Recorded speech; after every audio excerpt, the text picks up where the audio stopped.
Olá, dando continuidade à aula de refreshment e que a Heidi estava falando que a Varg era uma pioneira, inclusive, em termos gastronômicos.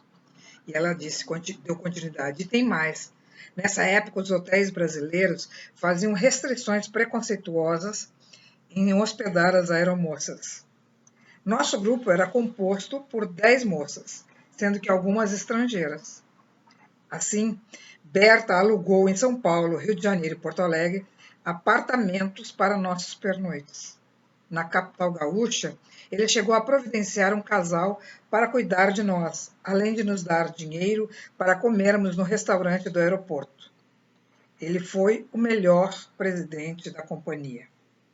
Tossato, engenheiro de voo. Quero corroborar a opinião do Schneidão.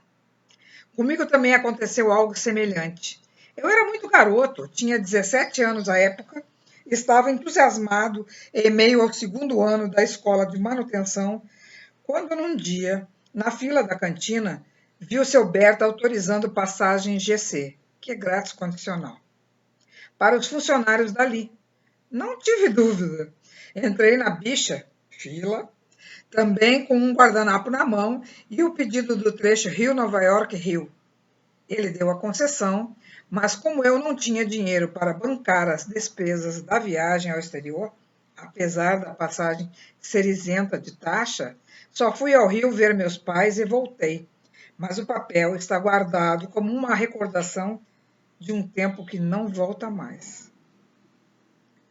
Vamos para a parte, então, agora de disciplina e treinamento. Disciplina. Eliane Siqueira. Apesar de eventualmente comentar sobre o rigor quase militar com que éramos tratados por esses personagens lendários, reconheço que era um item da disciplina germânica, pois ambos eram descendentes de alemães. E isso só nos fez compreender que, ao atender e seguir o padrão da empresa, a fazíamos respeitada em todos os cantos do mundo. Lucila. Tenho certeza disso. Vocês conhecem a história da Casa das 11 Mulheres, no Leme? Eu era uma das moradoras e posso afiançar que, se não fosse a disciplina imposta a todos nós, seria impossível o convívio entre tantas comissárias de várias nacionalidades dividindo o mesmo espaço. Nem sempre coincidia de estarmos todas em casa, mas quando isso acontecia, precisávamos fazer um revezamento de camas. Essa experiência foi importante na medida em que aprendemos a dividir espaço, despesas, etc. Vocês sabem que mulher adora banheiro, espelho, e nós só tínhamos um banheiro na casa.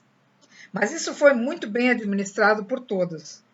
O apartamento era referência de tão bem cuidado. Nos dias que não havia faxineira, nós preparávamos a comida. Estabelecemos uma escala de trabalho com tarefas específicas, além de regras como a proibição dos nossos namorados dormirem lá. Tinha também uma caixinha para despesas gerais. A organização era um primor e serviu de exemplo para a minha vida. Obviamente que isso já vinha de nossa educação familiar, mas foi enfatizado e lapidado pela dona Alice Claus. Filó. A comissária Filomena, a famosa Filó. A disciplina era o fio condutor dessa história. No passado, não tínhamos nenhuma informação sobre relações humanas. O que tínhamos era ensinamentos de como se portar à mesa,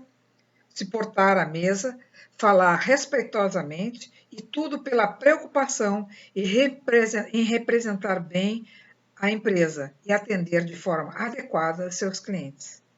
E o interessante é que a Varg importava mestres, como fez com Madame Yolande, repetindo o hábito das famílias abastadas que traziam babás inglesas e suíças para educar seus filhos no idioma que era o bien élevé da época, o francês, para nos ensinar boas maneiras. Era uma educação melhorada de Miss Brasil. Lívia, falando em disciplina, lembro-me bem que na minha entrevista da seleção estava o Sr. Cluve, o professor Moraes, aquele que fazia as provas de inglês conosco. Dona Alice, uniformizada com aquele taillorzinho cinza, com blusinha branca de nylon e capzinho militar. Bonita, classuda e elegante.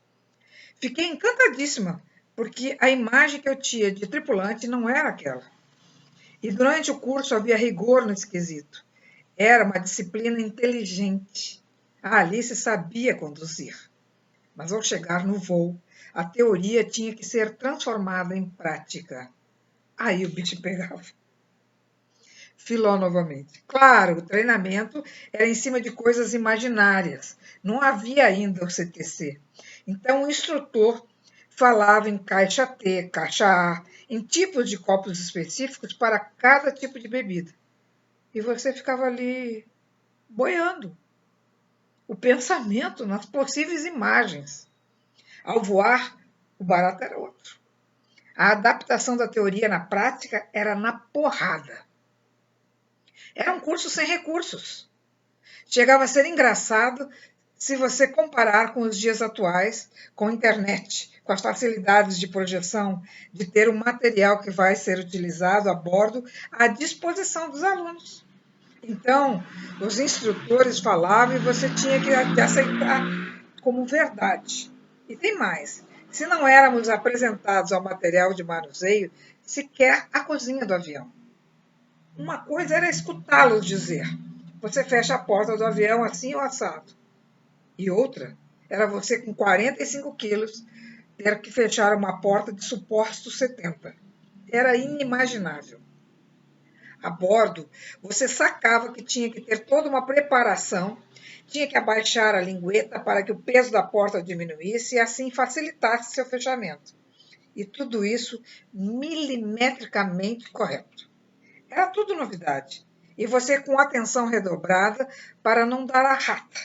Não dar rata, né? E o instrutor não te reportar. A Elgide. Ainda bem que quando entrei não passei por esse sufoco. Nós tínhamos todos os recursos disponíveis, mas foi a chegada do DC-10 que acelerou esse processo de modernização do curso de comissários. O antigo diretor Sérgio Prates. Me perdoem a interrupção, mas sei bem do que vocês estão falando. Assumi a diretoria do serviço de bordo em 71, e naquela época os treinamentos eram mais voltados para a emergência. Tanto que havia o mocap, maquete em tamanho natural de uma cabine de avião com portas de emergência e escorregadeiras, além de cadeiras de passageiros. No hangar ali do Santos Dumont. Mas aquilo que dizia respeito ao serviço de bordo era muito precário. Esse cenário só mudou nos anos 70, quando a Varig tomou a decisão de comprar o DC-10. Aí sim, montamos o Centro de Treinamento de Comissários, sendo que a criatividade dos instrutores foi de fundamental importância.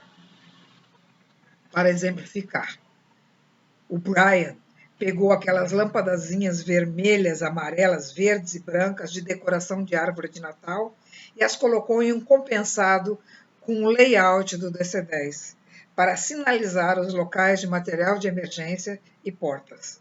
Foi um grande avanço no treinamento. Érico Hu, comandante. Quanto a tripulantes técnicos, devo dizer que sempre tivemos todo o material de ensino necessário e nem poderia ser diferente. Afinal, era a segurança em jogo. Tínhamos aulas 2 vezes ao ano no simulador do avião em que estávamos voando, em 2 sessões de 4 horas e mais um cheque, avaliação, de 4 horas. A cobrança era grande e a pressão maior ainda. Souza Pinto, comandante. Vocês fizeram alguns comentários sobre disciplina, segurança e treinamento. Creio que minha experiência pessoal é repleta desses itens. Meu pai, comandante Lili Pinto, já era piloto da Varig e estava fazendo Link Trainer, um simuladorzinho de voo da época em São Paulo, e minha mãe, grávida de mim, o estava acompanhando. E lá nasci em meio a manuais em alemão. Era o idioma oficial dos comandantes da Varig, a maioria oriunda da Alemanha. Ele teve de aprender alemão na marra, principalmente pelos termos técnicos. A disciplina foi sempre meio militar, meio germânica, em outros termos, bem rigorosa. Mas acredito que se não fosse ela, não teríamos conseguido o grau de excelência pela qual ficamos conhecidos. Tanto é que nos 11 anos que voei Boeing 727, dei instrução para os pilotos da Nigéria, Equador, simulador para Pluna e aerolíneas. Isso demonstra a confiabilidade de nossa instrução e capacitação, e isso tudo com muita disciplina. Sérgio Gomes, comandante.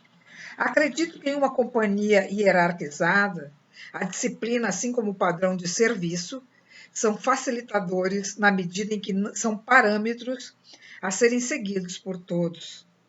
Isso ficou muito claro no período em que fui gerente do comissariado de voo. Ali, pude ratificar a importância desses quesitos. Uma coisa é ser tripulante técnico, e a outra, lidar com o público, que é o métier dos comissários, e saber entender essa diferença faz a diferença. Mas no que concerne a treinamento, minha experiência mais marcante foi com a chegada do Boeing 727. Ele foi um divisor de águas, um pulo tecnológico, a evolução da aviação. A filosofia operacional e o tipo de treinamento sofreram uma drástica mudança com o Boeinguinho. E também o fato da Varig ter o simulador dos aviões, o que facilitava o treinamento e minimizava custos, pois não era necessário enviar os pilotos para a fábrica da Boeing. Amanhã tem mais desse refreshment. Fique bem, fique em casa.